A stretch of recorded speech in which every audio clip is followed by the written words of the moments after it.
It's Tuesday, the 5th of April. Good morning, Europe. Thanks for starting your day with us here on Euronews. The headlines this hour. Ukraine's President Volodymyr Zelensky has called the atrocities genocide after visiting the town of Bucha and urged journalists to document the proof. Russia, however, says it's all been staged. US President Joe Biden labels Russian President Vladimir Putin a war criminal and calls for a war crimes trial, but Biden stopped short of saying it's a genocide. Meanwhile, French lawmakers, foreign ambassadors and financial experts looked at how to freeze Russian assets and how to redistribute finances to the victims of the war in Ukraine.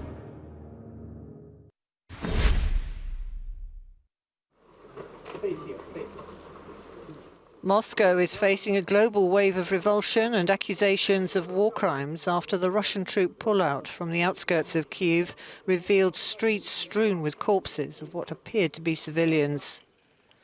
The grisly images have led to calls for tougher sanctions against the Kremlin, namely a ban on fuel imports from Russia. And US President Joe Biden wants Russian leader Vladimir Putin tried for war crimes. Speaking from Poland following talks with the UK's foreign minister, Ukraine's counterpart warned that the civilian killings in Bucha may not be the last. The horrors that we've seen in Bucha are just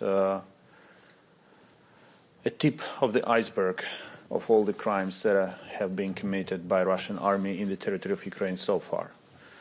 And I can tell you without an exaggeration, but with great sorrow, that the situation in Mariupol is much worse. Russia's foreign minister, Sergei Lavrov, has dismissed the scenes outside Kyiv as a stage-managed anti-Russian provocation, denied an immediate UN Security Council session to present what the Kremlin calls evidence of fake videos. Moscow's ambassador to the UN held a press conference. From the very beginning, it has been clear that this is nothing else but yet another staged provocation aimed at discrediting and dehumanizing of the Russian military and leveling political pressure on Russia.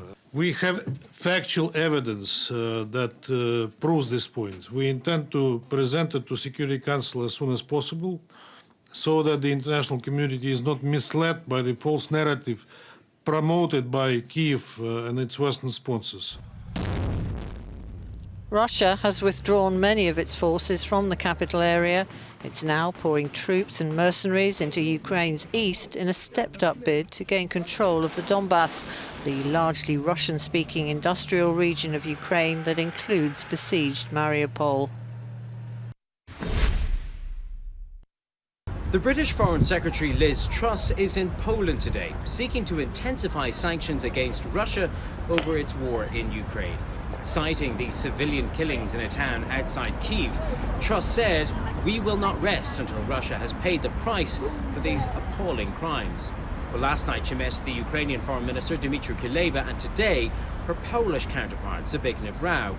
Announcing her visit, the British government did not set out what kind of new sanctions that she would seek.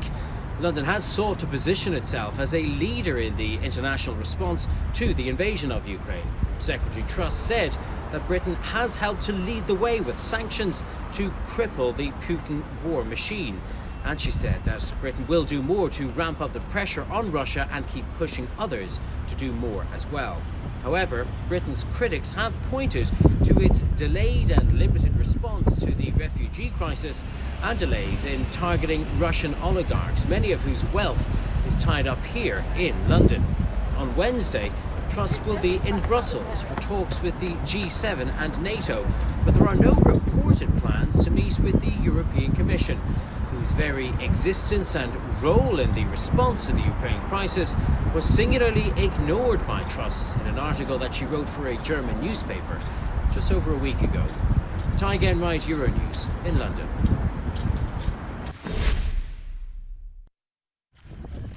The images which have emerged from Bucha have shocked most, including Ukraine's President Volodymyr Zelensky.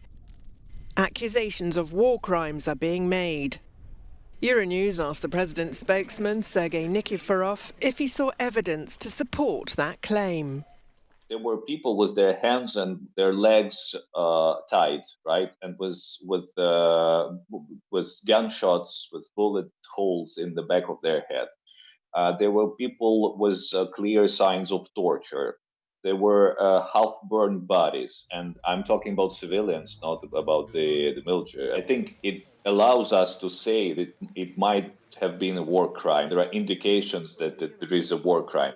What about Russian accusations that the images are fake and stage managed? There were dozens, maybe hundreds of international journalists today in Bucha, not only from Western countries, from all over the world. I haven't heard any single claim that it might have been a staged provocation. Against this background, how can negotiations to end the war make progress? Every war ends with a peace deal. There is no other options. So, we don't have other options than negotiate with Russia. Doesn't matter how difficult and hard for us to do it after we have seen these images.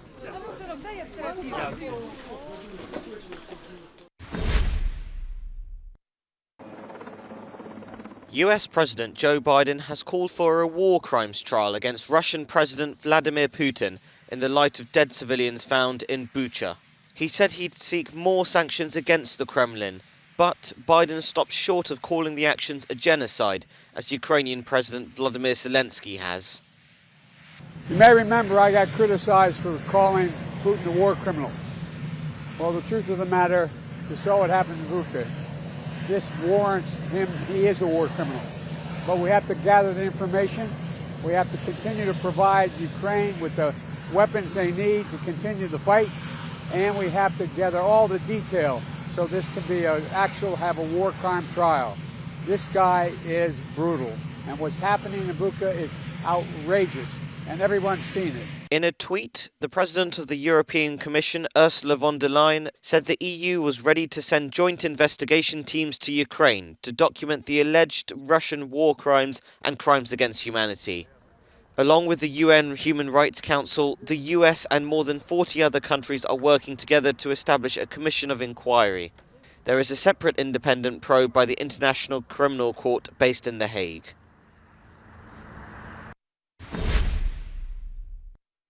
As international outrage grows, the Kremlin is calling the accusations of the massacre of civilians in Bucha a provocation and fake. President Putin's spokesperson Dmitry Peskov said that Russia firmly rejects the accusations and urged everyone not to trust the footage. Russia's UN representative Vasily Nebenza said that Russia has evidence that proves that no civilians were harmed while Russian forces controlled Bucha, and Russian state TV has provided various theories. One such theory is what it calls a witch hunt on collaborators, which happened once Russian forces have left. Meanwhile, the New York Times have published satellite images of Bucha that show that many of civilians had been killed more than 3 weeks ago and had been lying in the street ever since. Following the massacre of civilians in Bucha, Germany and France have decided to expel dozens of Russian diplomats, and the EU is preparing new sanctions, but no common decision has been made on imposing an immediate ban on Russia's oil and gas. Russia has already warned that it will retaliate. Galina Polonskaya, Euronews from Paris.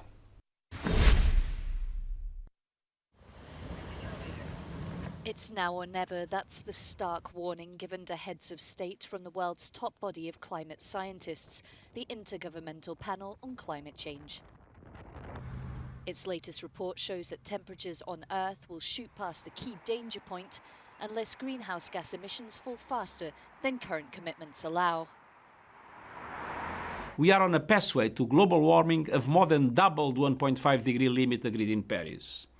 Some government and business leaders are saying one thing but doing another. Simply put, they are lying.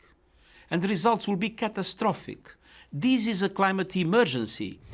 According to the scientists from the UN body, gas emissions must peak by 2025 if we are to stop the worst consequences of climate change. However, they remain hopeful that this is achievable if a massive effort is made by governments, businesses and individuals. The big message we've got, human activities got us into this problem, and human agency can actually get us out of it again. And I think that's the hopeful message that we're trying to get over in this report. It's not all lost. We really have the chance to do something. The climate report also states that the cost of bringing gas emissions down would represent a few % of the global GDP by mid-century.